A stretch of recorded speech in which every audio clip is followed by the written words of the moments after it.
Hello guys, welcome back to this channel.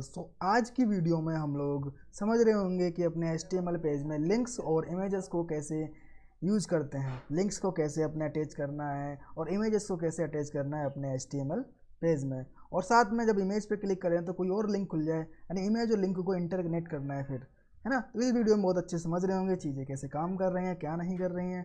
और इसका code आपको गिटअप पे मिल जाएगा, उसका लिंक मैंने डिस्क्रिप्शन बॉक्स में दे दिया है और उसका PDF भी आपको डिस्क्रिप्शन बॉक्स में मिल जाएगा। ठीक है, तो सबसे पहला समझना है कि लिंक्स एंड इमेजेस की हमें ज़रूरत ही क्यों पड़ी। तो links and images max web page interactive, है ना। जब भी हम लोग अपने वेब पेज पर लिंक्स और इमेजेस यूज करते हैं तो हमारा वेब पेज थोड़ा इंटरेक्टिव दिखता है, इंगेजिंग, लोग उससे इंगेज कर पाते हैं, है ना। लिंक्स का क्यों यूज़ करते हैं? क्योंकि हम लोग लिंक्स का इसलिए यूज़ करते हैं कि अलग वेब पेज यानी पेज वगैरह हम लोग साथ में इंटरकनेक्ट कर पाएँ, कनेक्ट कर पाएँ। जब भी लिंक पे क्लिक करें, जैसे आपने देखा हुआ वीडियो, मतलब कि किसी वेबसाइट पे जाते हैं, वहाँ पे होम लिखा होता है, अबाउट लिखा होता है। यदि हम अबाउट पे क्लिक करते हैं तो कोई नया पेज खुलता है ना।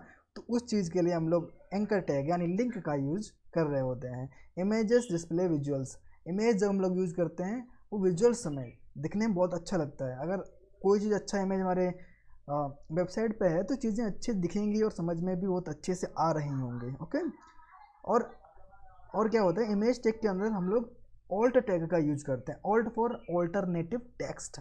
इससे क्या होता है, एक्सेसिबिलिटी इज़ वेरी इंपॉर्टेंट, है ना। क्यों? जैसे हम लोग समझेंगे, अभी यूज करके देखेंगे तो ऑल्ट टैग का यूज कैसे होता है वो समझ जाएंगे। ठीक है, तो लिंक्स इन HTML, तो इसको हम बोलते हैं एंकर टैग। जो ए वाला ये टैग बनना है ना, इसको एंकर टैग बोलते हैं यहाँ पर। और एच रेफ मतलब हाइपर लिंक रेफरेंस, यानी हमारा जो लिंक का रेफरेंस है URL, यहाँ पे हम लोग पेस्ट कर रहे होंगे। ठीक है, और यहाँ क्या है, आगे आगे लिंक टेक्स्ट, जो टेक्स्ट लिखेंगे उस पर क्लिक करके हम उस लिंक पे पहुँच जाएंगे। और यहाँ पे क्या लिखा हुआ है, टारगेट, है ना। टारगेट इक्वल टू ब्लैंक, ये क्यों देना है? क्योंकि ये ओपन से न्यू टैब, ये कैसे काम करता है कैसे नहीं करता हम प्रैक्टिकली देखेंगे अभी, है ना। जो ओपन ए न्यू टैब, अगर हम लोग इसका यूज नहीं करते हैं टारगेट इक्वल टू ब्लैंक, तो क्या होगा, उसी टैब में वो चीज़ें लिंक खुल जाएगी। ओके, तो हम लोग अपने VS कोड में जाते हैं और समझते हैं चीज़ें कैसे काम करती हैं।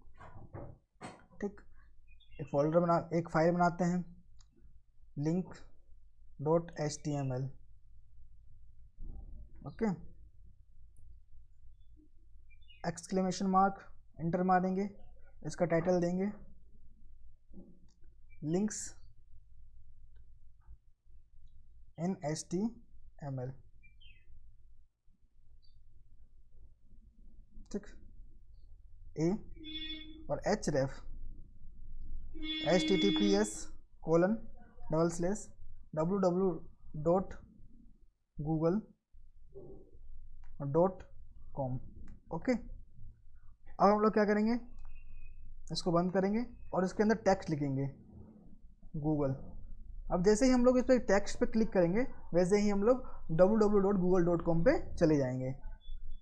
अब क्या करेंगे, हम लोग लेफ्ट क्लिक करेंगे, यहाँ पे लिखा है open with live server. Live server नाम की एक्सटेंशन हम लोग डाउनलोड कर लेंगे। तो लाइव सर्वर पे ऐसे क्लिक करने पर तो लाइव सर्वर की मदद से हमारे ब्राउजर में ये ओपन हो जाएगा। ठीक है, इसको हमने जूम कर दिया है, तो जो गूगल लिख के आ रहा है इस पर क्लिक करेंगे तो हम लोग google.com पे पहुँच जाएंगे। ठीक, ऐसे हम लोग पहुँच गए। अब क्या हुआ है, ये इसी टैब के अंदर ये खुल गया है, तो ये नहीं होना चाहिए, अगले टैब में खुले। इसलिए हम लोग क्या करते हैं, इसलिए हम लोग टारगेट यूज़ करते हैं यहाँ पे, target equal to blank, target blank. Okay, इसको सेव कर लेंगे और चले जाएंगे यहाँ पे, फिर दोबारा से रिफ्रेश करेंगे अपने वेब पेज को। जैसे ही हम लोग क्लिक करेंगे तो क्या होगा, अब ये दूसरे टैब में ओपन हो रहा है। इसे टारगेट का यूज ऐसे होता है। ओके, कितना आपको समझ में आ गया होगा। अब हम लोग आगे चलते हैं, इमेज कैसे ऐड करना होता है। इमेजेस इन HTML, IMG नाम का टैग होता है, उसका यूज़ करते हैं। इसके अंदर SRC यूज़ करते हैं। SRC मतलब पाथ ऑफ इमेज, इमेज का पाथ क्या है ना। पाथ दो टाइप के हो सकते हैं, लोकल और वेब। लोकल मतलब आपकी लोकल इमेज, लोकली मशीन में पड़ा हुआ है वो इमेज। ओके, उस इमेज को हम लोग यूज़ कर रहे हैं। एक होता है वेब पेज से निकाल के, वेबसाइट पे जाते हैं, वहाँ से कॉपी करते हैं, गूगल पे जाते हैं, वहाँ से इमेज लिंक कॉपी करते हैं, फिर अपने उसमें पेस्ट करते हैं, है ना, इस तरीके से। और फिर क्या होता है, एक ऑल्ट टेक्स्ट होता है यानी डिस्क्रिप्शन, इंपॉर्टेंट फॉर एक्सेसिबिलिटी। इसको हम समझेंगे कैसे काम कर रहा है, ठीक है, बहुत इंटरेस्टिंग तरीके से। अब एक और फाइल बनाते हैं जिसका नाम देते हैं image.html। ओके,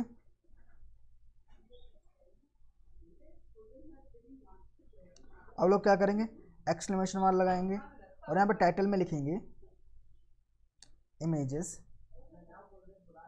इन HTML, ठीक है। और फिर यहाँ पे img टैग लगाएंगे, फिर src इसका यूज करेंगे। अब मैंने यहाँ पे 4 इमेज ले रखे हैं, कोई सा भी ले लेते हैं, child.jpg ले लिया हमने। और अभी नॉर्मली इसको हम लोग क्लोज कर देते हैं, यहाँ पे ऑल्टरनेटिव टेक्स्ट अभी लिखते नहीं हैं, ठीक है। इसको कर दिया हमने ओपन।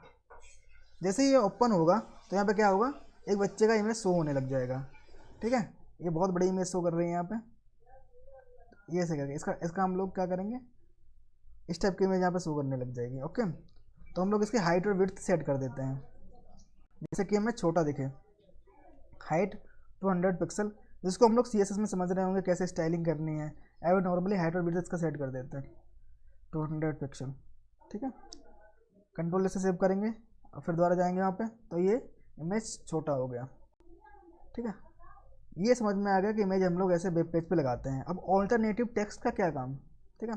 अब मैंने यहाँ पे लिख दिया child2.jpg, ये इमेज हमारे पास नहीं है, लेकिन हम चाहते हैं कि ये इमेज यहाँ पे आ जाए, यानी तो क्या होगा, यहाँ पे ये ऐसे दिखने लग जाएगा। यहाँ पे कुछ भी नहीं मालूम पड़ रहा ये इमेज किसका है ना, किसका इमेज है ये। तो इसलिए हम लोग यूज़ करते हैं ऑल्टरनेटिव टेक्स्ट। तो ऑल्टरनेटिव टेक्स्ट के लिए हम लिखते हैं OLT this is a child image, ठीक है। एक बच्चे का इमेज है, कंट्रोल से दबाया और हम लोग फिर दोबारा यहाँ पे इस वाले वेब पेज पे गए, ठीक। तो यहाँ पे क्या लिख के आ रहा है, this is a child image. Okay, तो इस तरीके से ऑल्टरनेटिव टेक्स्ट का नीड पड़ता है।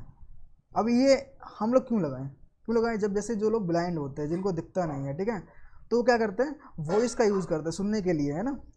तो जब ये गूगल रीड करता है, तो अगर हमने ऑल्ट टेक्स्ट डाल रखा होगा तो उसे सुनने में समझ में आएगा कि अरे ये तो किसी बच्चे का इमेज है यहाँ पे, है ना। इस तरीके से हम लोग एक्सेसिबिलिटी बढ़ाने के लिए इसका यूज़ करते हैं। ओके, अब child.jpg कर देंगे तो अब ये इमेज हमारा यहाँ पे शो होने लगेगा, ठीक है। सोने लगा इमेज, यहाँ पे रिफ्रेश करेंगे, यहाँ पे हम लोग ये इमेज शो कर रहा है।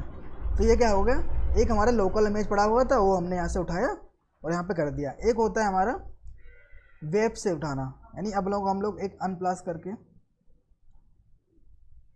ये वेबसाइट है unplus.com, ठीक है। यहाँ पे जाएंगे और कोई इमेज उठाएंगे और कॉपी करके उसका लिंक यहाँ पे पेस्ट कर देंगे, तो बात वही रहेगी सेम, ठीक है।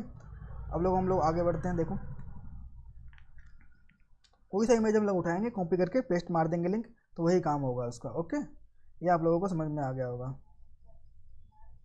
जैसे ये वेबसाइट अब खुल गई है, अब लोग इमेज यहाँ से हम कुछ भी इमेज उठा सकते हैं बढ़िया सी, फिर यहाँ पे लाके कॉपी पेस्ट करके उसको देख सकते हैं, ठीक है।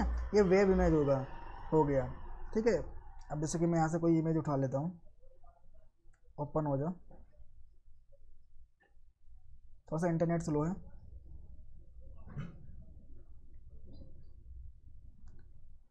एक गाड़ी की इमेज यहाँ से उठा लेते हैं, ठीक है। यहाँ पे क्या लिखा है, कॉपी इमेज लिंक। यहाँ पे हम लोग लेफ्ट क्लिक करेंगे, लेफ्ट क्लिक करने के बाद लिख के आएगा यहाँ पे कॉपी इमेज लिंक।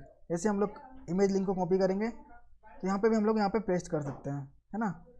जो ये ऑल्टरनेटिव टेक्स्ट है, ये इमेज है, इसको कॉपी करने के लिए ऑल्ट शिफ्ट और डाउन की दबाएंगे तो ये इसका कॉपी हो जाएगा, ठीक है। और SRC के लिए हम लोग क्या डाल देंगे, जो हम लिंक कॉपी करके लाए हैं, ठीक है, पेस्ट कर देंगे SRC के लिए। और यहाँ पे क्या लिख देंगे, ये कार का इमेज है, ठीक है, this is a car image. Control से सेव करेंगे और दोबारा हम लोग उस पेज पे जाएंगे, तो यहाँ पे क्या हो गया, कार का फोटो हमको दिखने लगा। ये समझ में आ गया होगा आप लोगों को, ईजी तरीके से। ओके, तो ये चीज़ होती है हमारी इसमें। तो इमेज के पाथ्स के बारे में हम लोग बात कर लिए। एक रिलेटिव पाथ होता है जो कि हमारी लोकल मशीन, हमारे प्रोजेक्ट के अंदर पड़ा हुआ था child.jpg, है ना। एक एब्सोल्यूट पाथ होता है, वो क्या होता है, जो हम लोग वेब पेज से भी लेके आए थे, उसको कॉपी पेस्ट करके हमने देख लिया, फुल लिंक है ना। तो एब्सोल्यूट पाथ वो होता है। हम लोग अधिकतर ही रिलेटिव पाथ ही यूज़ कर रहे होते हैं। ओके, प्रैक्टिस टास्क क्या है आपके लिए, आप create a link to your favourite website. एक लिंक बनाइए जो आपके फेवरेट वेबसाइट है। आपके फेवरेट वेबसाइट जैसे इंस्टाग्राम है ना। Add an image with meaningful alternative text. एक इमेज ऐड कीजिए जिसका एक मीनिंगफुल ऑल्टरनेटिव टेक्स्ट हो। Try both relative and absolute path, हम लोगों ने ट्राई करके देख ही लिया है, ठीक है। और क्या करना है, अभी एक चीज़ हमको बताना है आपके लिए कि अब एक इमेज एक फाइल बनाते हैं, इमेज एंड लिंक्स। जैसे ही इमेज पे क्लिक करें वैसे ही कोई लिंक ओपन हो जाए। ओके, तो इमेज लिंक्स .html इसकी एक्सटेंशन होती है। ओके, तो .html शिफ्ट आएंगे तो यहाँ पे क्या होगा, इसका बॉयलर प्लेट कोड यहाँ पे आ जाएगा, ठीक है। यहाँ पे लिखेंगे लिंक्स एंड इमेजेस। जैसे हम लिंक पे इमेज पे क्लिक करेंगे वैसे लिंक खुल जाएगा। तो कैसे, जैसे जहाँ हम ऑल्टरनेटिव टेक्स्ट लिख रहे थे, है ना, जैसे कि ऑल्टरनेटिव टेक्स्ट नहीं, जैसे हम लिंक वाले में जाते हैं जहाँ पर गूगल लिखा था, है ना, इसमें क्या करेंगे, इसमें इमेज टैग इसके अंदर लिख देंगे, ठीक है। तो जैसे इमेज पे क्लिक करेंगे वो काम करेगा। href equal to https://www.google.com। Okay, अब इसको वन देंगे, टारगेट लिख देते हैं, टारगेट ब्लैंक, ठीक। अब हम लोग क्या करेंगे, इसमें इमेज टैग लगा देंगे imgsrc, ठीक। child.jpg, उसकी हाइट और विड्थ सेट कर लेते हैं। हाइट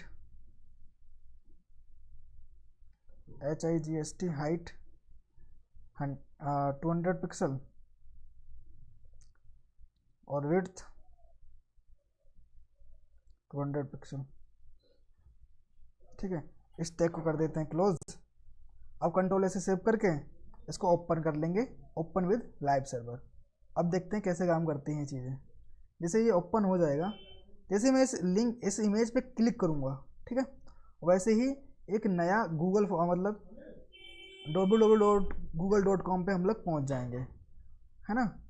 ऐसे ही क्लिक करूँगा फिर दोबारा google.com खुल जाएगा। समझ रहे हैं आप लोग।